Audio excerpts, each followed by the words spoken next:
Il y a des œuvres qui se lisent et d'autres qui se vivent.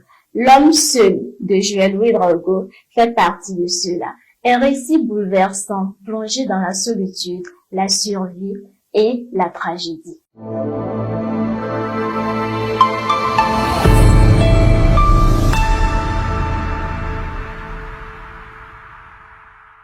Monsieur Ouédraogo, comment vous allez? Je vais super bien, et je vous? Ça va très bien. Ok. Qu'est-ce qui vous a amené à l'écriture?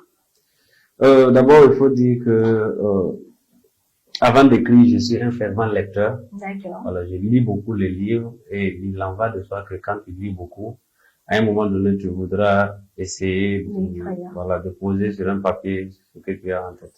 Donc, c'est l'une des principales raisons, en tout cas, qui m'ont poussé à écrire. D'accord. Et qu'est-ce qui vous a inspiré à écrire l'œuvre L'homme seul? Ok, pour l'homme seul, je vais dire que c'est d'abord la réflexion sur la condition humaine. D'accord. Voilà, j'ai d'abord voulu tester, si on peut le dire ainsi, tester la limite de l'homme. Voilà, je suis allé jusqu'à imaginer un scénario où l'homme étant d'abord un homme social. Exactement. Comment est-ce qu'on peut percevoir un homme seul face à tous ces intempéries de la nature, à tous ces défis de la vie? Et pouvez-vous nous résumer l'histoire de l'homme seul? Ok, d'abord, l'homme seul, d'abord, je dois dire que c'est le fruit d'une imagination. Voilà, ça n'a rien à voir avec l'histoire réelle. D'accord. Voilà, je me suis assis, j'ai essayé d'imaginer quel sera donc le sort de l'homme si tout ce qui l'entoure, notamment au niveau social, venait à disparaître. Donc, une nuit, je me suis assis, j'ai pensé à la possibilité ou à l'éventualité pour l'homme de survivre seul dans la nature. Donc, j'ai d'abord imaginé le personnage principal, Raoyende, qui, du jour au lendemain, se retrouve seul sur Terre suite à un cataclysme. Exactement. Et, suite à ce cataclysme, il se retrouve seul face à la nature. Et quand on voit la vie en société aujourd'hui, on voit que les actions sont coordonnées, passant donc du cultivateur jusqu'à le cuisinier pour que le repas arrive sur la table. Maintenant, imaginons donc le cas où l'homme se retrouve seul à être et le cultivateur et la personne qui va récolter, aller broyer, faire la nourriture, jusqu'à tous ces scénarios. Est-ce qu'un seul homme peut le faire? Voilà, c'est cette réflexion-là qui m'a poussé à mettre sur papier. Et vous avez dit tout de suite que c'est de la pure imagination. Oui, moi, j'ai envie de savoir, comment est-ce que vous avez travaillé la psychologie du personnage étape par étape? Ok, d'abord, pour le personnage, comme c'est une imagination, il faut qu'on essaie d'approcher ça le plus possible à la réalité.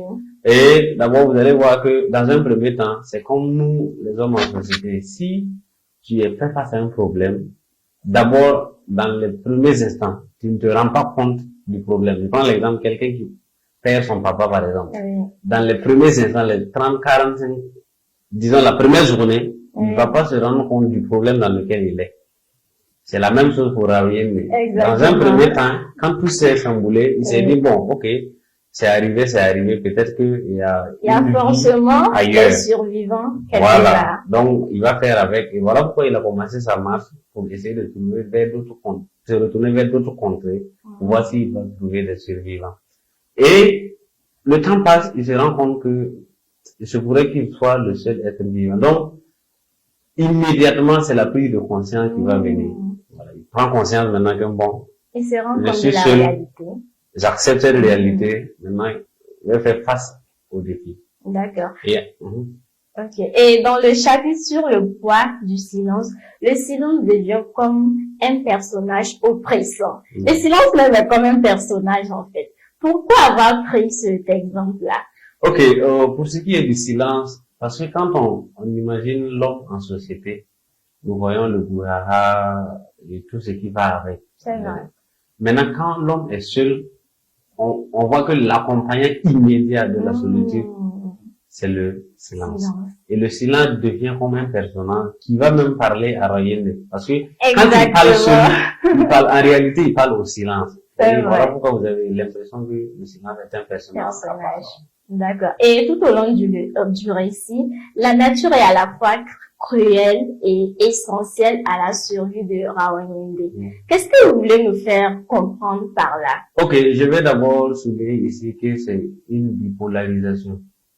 Voilà. Une bipolarisation. Bipolarisation. Depuis la nuit des temps, vous allez voir que les choses sont bipolaires. Nous prenons d'abord l'homme, la femme, le feu et l'eau. Nous avons le bien, le mal, le yin, le yang. D'accord. Donc, c'est une bipolarisation. D'accord. La nature devient l'adversaire immédiat de la reine à la suite du cataclysme. Oh. D'accord. Et qui ment le chien? Parlez-nous. Pourquoi à un moment donné, et c'est plus tard même d'ailleurs, quand Rawanyende a souffert, qu'il n'en pouvait plus en fait, que vous envoyez Kima le chien? Voilà.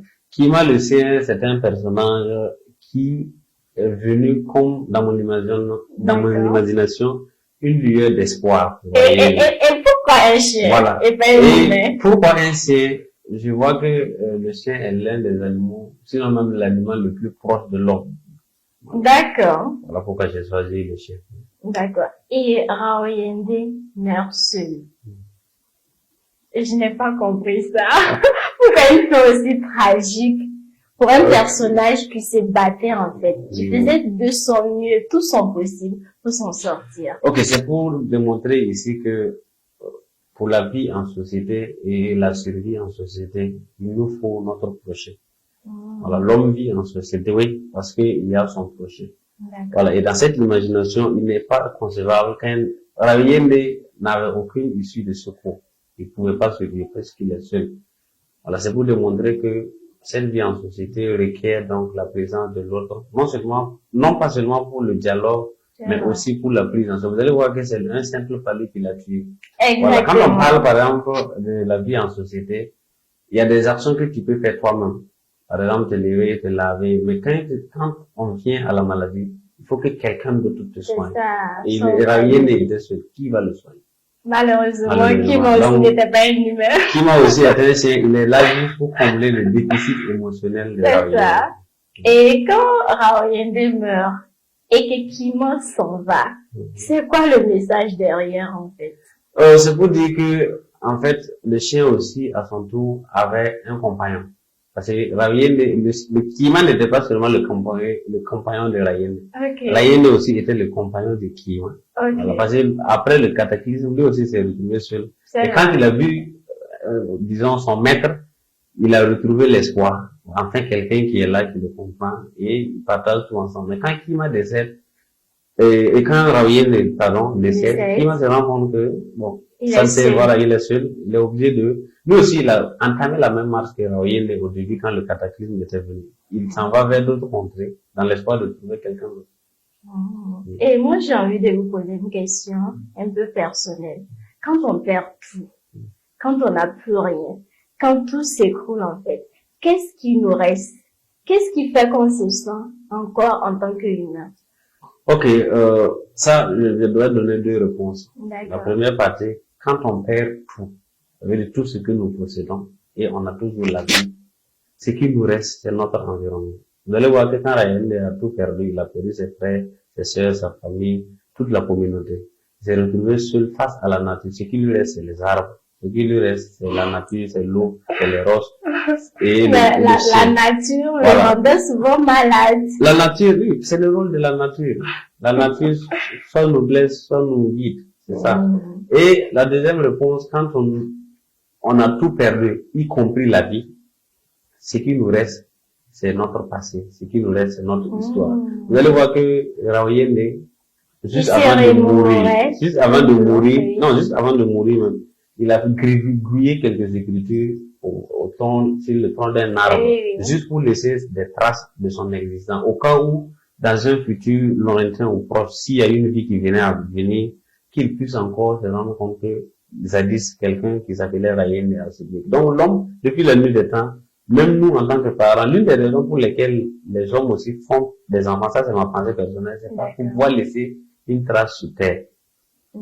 Et l'histoire aussi a révélé que la plupart du temps, les gens cherchent à impacter le monde pour pouvoir garder leur trace sur terre. Donc, tout ce qui nous reste, c'est soit la nature quand on a tout perdu, sauf la vie, ou notre histoire quand on a tout perdu, y compris la vie. D'accord. Et est-ce que l'homme seul est votre seule œuvre? Non, l'homme seul, je pense que c'est le quatrième. Ah, votre quatrième. Quatrième, oui. Le premier, c'était Le vent de l'amour, qui a été publié par les éditions Harmattan en France en 2016. Le second, c'était Très tôt dans la tombe, publié par les éditions Aguilé du Cos de mai en 2024. Et le troisième, c'est un livre problématique. Je veux dire problématique. C'est écrit depuis 2014, mais personne ne veut publier. Les maisons d'édition le plus de publier parce que ça aborde une question un peu délicate. Délicate. Et le titre, c'est Les frères de l'obscurité. J'ai voulu analyser le monde occulte. Donc, et ce livre n'est pas encore pareil. Le quatrième, c'est L'homme seul. En tout cas, moi, je trouve l'histoire de L'homme seul assez originale. Pourquoi est-ce que vous ne la réadaptez pas au cinéma? Pour ce livre-là, je sais pas encore, puisque le livre vient de sortir il n'y a pas 2 ans comme ça. Donc, je n'ai pas pensé d'abord au cinéma, mais je crois que je suis en contact avec un producteur. L'autre jour, je lui parlais de mes œuvres. Je lui ai dit, il peut prendre, voir s'il y a une des œuvres qu'il peut adapter au cinéma.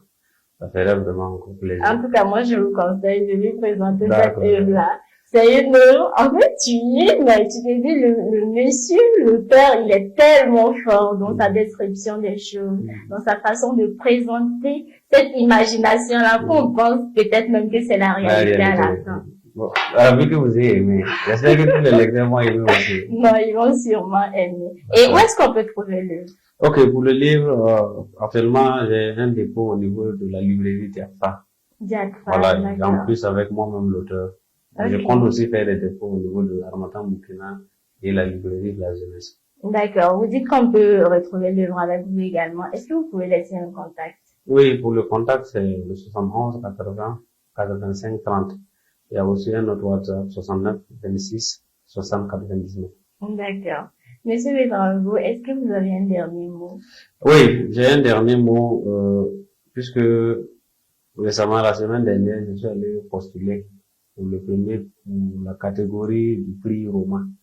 Au niveau de la philo qui va se tenir en novembre. D'accord. Donc, j'ose espérer que je vais valider ce prix-là, qui va couronner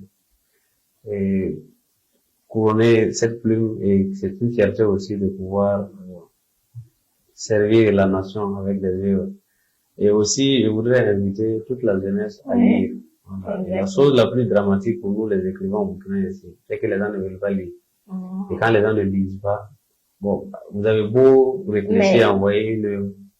Est-ce que vous faites assez la promotion des œuvres? Parce que pour qu'on lise une œuvre, il faut qu'on la connaisse même d'abord. Il faut qu'on sache que l'œuvre même existe. Donc, pour ce qui est de la promotion, en tout cas, je sais que les affaires de l'audiovisuel accompagnent beaucoup les écrivains, notamment RTB, Savane FM, qui ont des émissions spéciales même pour les écrivains. Voilà, ils accompagnent sans relâche. Et aussi au niveau étatique, ils voient que au niveau de la Bibliothèque nationale, nous sommes en train de réaménager. Il y a aussi la filière qu'on organise et les différents foires de l'écrivain. Exactement. Donc, je pense que pour la communication, et aussi il y a nos pages Facebook qu'on utilise trop souvent avec les boossages et autres. Donc, je pense que la communication, quoiqu'elle ne soit pas aussi grandiose, elle est faite.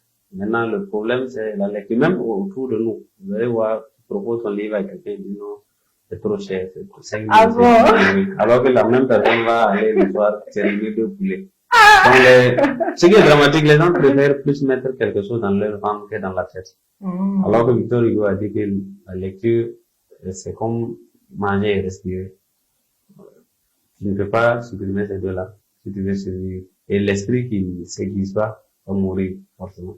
Et l'esprit s'aiguise avec la lecture. Et moi, je pense qu'au fur et à mesure, les gens sont en train de prendre conscience. Et les gens sont en train de dire, c'est vrai que c'est pas encore assez, il y a beaucoup à faire, mais ça vient. On espère que tout le monde va commencer à lire. Là, ça va nous arranger aussi. En tout cas, nous, on vous souhaite beaucoup de succès. Merci beaucoup. Et bonne chance à vous également. Merci d'avoir honoré notre rendez-vous. Et merci à vous aussi pour l'opportunité que vous nous donnez de nous exprimer. Et merci beaucoup. C'est tout à notre honneur. Quant à moi, je vous donne rendez-vous très bientôt pour une autre émission qui éveille. D'ici là, portez-vous bien.